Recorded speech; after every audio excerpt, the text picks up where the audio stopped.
In this video, we'll look at a simple way to combine images. Now, obviously, Photoshop is probably most known for, being able to create an original image from two or more other images.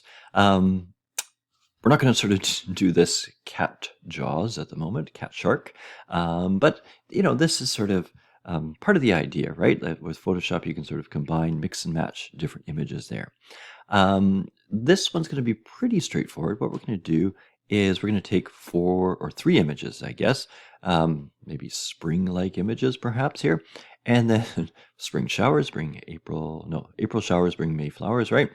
Maybe this is the April showers here, and then sort of the flowers and, well, not quite flowers here. We're going to bring all these images together. So first things first, I'm going to just simply open these up in Photoshop. So it's gonna take a second here. Just gonna copy and paste, and we'll get rid of this guy here. I won't save that one. And so just new file, clipboard again.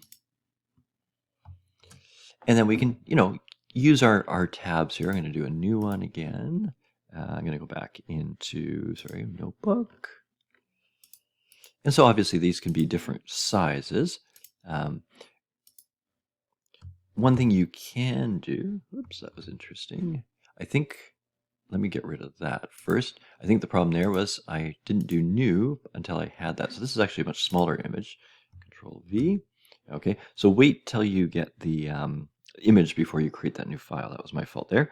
Alt Tab will sort of alternate between the two programs. So I'm just going to press Alt Tab there, come back to here, copy, Alt Tab, goes back to here, File, New, Control N would be a shortcut. So again, this is a bit of a smaller image. And then Alt Tab, and this one as well, copy, Alt Tab, File, New, and great. And paste that one in as well. Control V is the quick way to paste, Control C, the quick way to copy. So I've got my four images here, and if I just go back just to sort of just figure out what we're going to do here, we're simply going to sort of pull them all in and combine them, really just dragging them around, okay? And so we're going to be using the Move tool, and then we also sort of being able to resize them. And so we'll talk a little bit about auto select there. This is all we're going to do is kind of create something like this, okay? Nothing too fancy, but yeah, just to get us a bit more familiar with Photoshop. So this is going to be my basic image. I think the easiest way to do this is say take this first image, make sure you're on your Move tool, okay? Now you can make sure also that your transform controls are on. By default, they'll be off, and you can tell that by there's no sort of bounding box in here. If I turn them on, you'll notice that there's these little squares here, and that lets us easily resize, okay? So Untitled 4, which is not a great name, but that's the one that's there, I can just sort of click and drag, put my mouse into that, and you can see how that highlights and brings up that image, and then I can actually bring it down, and there's a little plus there, and I release it, now the image is there. Now, this image was bigger than the other image, so it's sort of, much larger. So what I'm going to do is just grab that corner, and for the moment, just sort of make it a bit smaller.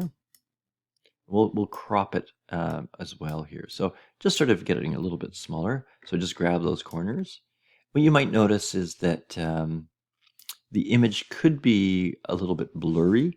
Usually that's the case until you sort of go off of it, and then it kind of figures it out.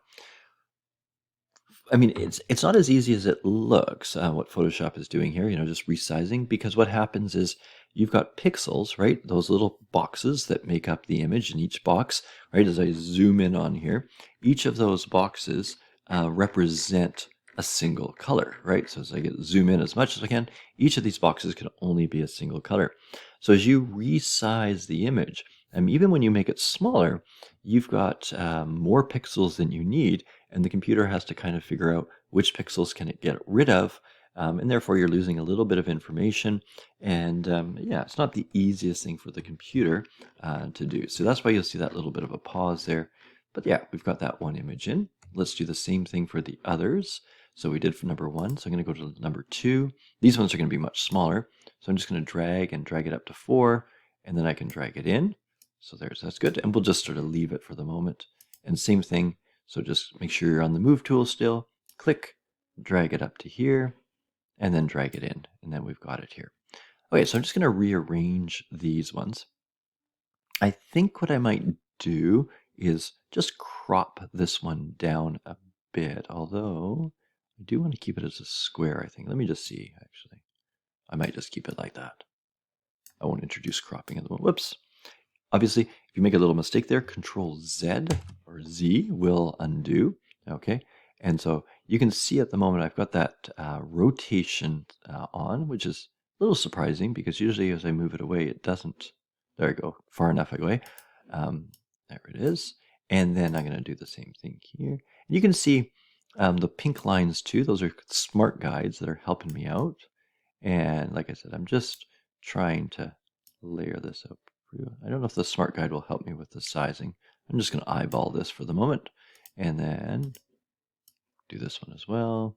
Line that up at least, and then just eyeball this one in. Now there's better ways to sort of make sure that these are equally spaced.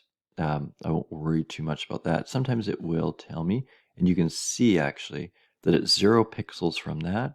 And then now where it's from here, I'm not 100% sure where it's measuring. 0, I think it might be on the difference with these ones. So the image, that number might have been the difference here, because that looks pretty well lined up. Not too bad. Yeah, so I think that we'll just sort of leave it kind of like that. That's, I know, not too exciting, but that's what we're sort of going for. The order doesn't really matter here. Okay, a little bit about that auto select. So if you have auto select on, which I do at the moment, then what will happen is that when you put your mouse over top of it and click, it will select that image that your mouse is on top of. Makes sense. And you can see over here, all of these are in separate layers again, so non-destructive. I could turn them off, turn them back on as I want. Without the auto select, what will happen is I can't change which layer I'm working in. So if I'm in layer 1 at the moment, that is the layer that I'm in. I'd actually have to manually come over here, click on it, then I can act and work on this layer. You might say, well, why would you never have auto select on? Well, sometimes when you get lots and lots of layers, it can be, you can accidentally be clicking the wrong layer and it becomes a bit of a pain. So being able to turn that off and just work on a layer that's sort of isolated helps out, because I don't, yeah, you can as well, sorry, you can right click on here and also lock that layer. Just a second, how do I do that? So there is that. Hold a minute here. We used to be able to do this with no problem. Oh, there it is. Sorry, it's up there. So you can actually click on that and that will lock the layer. There we go. Okay, so yeah, that's just a way to lock it. That's another way to prevent you from auto-selecting it. So yeah, depending on what you want to do, either you can turn on or off auto-select, depending on the situation, and or you can also manually lock the layers with this little lock button here. One last thing that I'll mention before we move on is that if, you know, how I've got the window set up and so on, if you lose that, if you can't see how I've got it set up, or you've done something, your toolbar is missing, whatever it is, the easiest thing to do is come under Window, and if you come down here, there's the Workspace. By default, we're on Essentials default. And then so what you can do here, there's different sort of styles depending on what you're doing, those sort of set yourself up. But the big thing is, if you have trouble, if there's a problem, just hit Reset Essentials, and yeah, then that way you'll be back to what this one is here. All right, good. So you can save that. You know how to save it now. And your little project will be to come up with something sort of cohesive with images in it there.